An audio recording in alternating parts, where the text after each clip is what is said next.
प्रेम से बोलिए ब्रजरानी की जय, वृंदावन धाम की जय।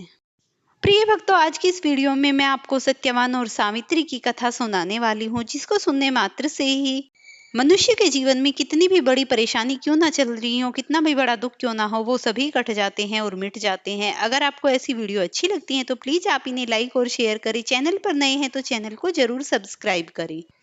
वट सावित्री व्रत हिंदू धर्म में एक महत्वपूर्ण व्रत है, जो विशेष रूप से विवाहित महिलाएं अपने पति की लंबी उम्र और सुखी वैवाहिक जीवन के लिए रखती हैं। यह व्रत ज्येष्ठ माह की अमावस्या या पूर्णिमा को मनाया जाता है। विशेषकर उत्तर भारत में अमावस्या पर और दक्षिण भारत में पूर्णिमा पर मनाया जाता है। इस व्रत की कथा सावित्री और सत्यवान की कहानी पर आधारित है।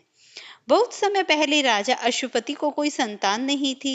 उन्होंने तप करके देवी से वर पाया और एक कन्या का जन्म हुआ, जिसका नाम सावित्री रखा। वह बुद्धिमान, सुंदर, श्रेष्ठवान, गुणवान व निष्ठावान थी।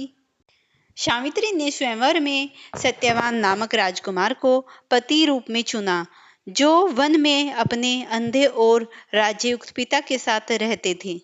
जब नारद मुनि ने सावित्री को बताया कि सत्यवान की उम्र 1 साल है और 1 साल के भीतर वह मर जाएगा, तब सावित्री ने निश्चय किया कि वह विवाह उसी से करेगी।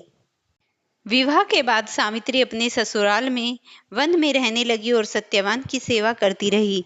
जब 1 वर्ष बीत गया, उस दिन सावित्री ने उपवास रखा और सत्यवान के साथ जंगल गई। वहां जब सत्यवान लकड़ी काट रहा था, उसे चक्कर आया और वह भूमि पर गिर पड़ा। वहीं उसकी मृत्यु हो गई।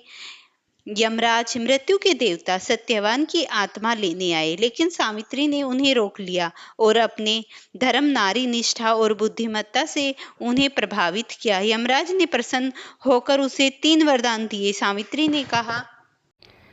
तब सावित्री ने यमराज से अपने सास ससुर की नेत्र ज्योति और राज्य वापस मांगा। दूसरे वरदान में सावित्री ने अपने पिता के लिए 100 पुत्र मांगे और अंत में तीसरे वरदान में उसने अपने लिए 100 पुत्रों की मां बनने का वरदान मांगा।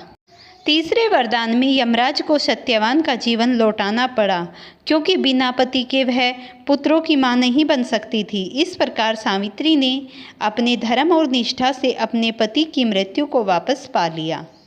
इस प्रकार सावित्री ने पूरी निष्ठा और धर्म से इस व्रत का पालन किया और भगवान को प्रसन्न किया, तो भगवान ने उसकी तुरंत इच्छा पूरी की और सत्यवान के प्राण वापस लौटा दिए। अगर आप भी भगवान में आस्था रखती हैं तो मुझे कमेंट करके बताना वीडियो कैसी लगी।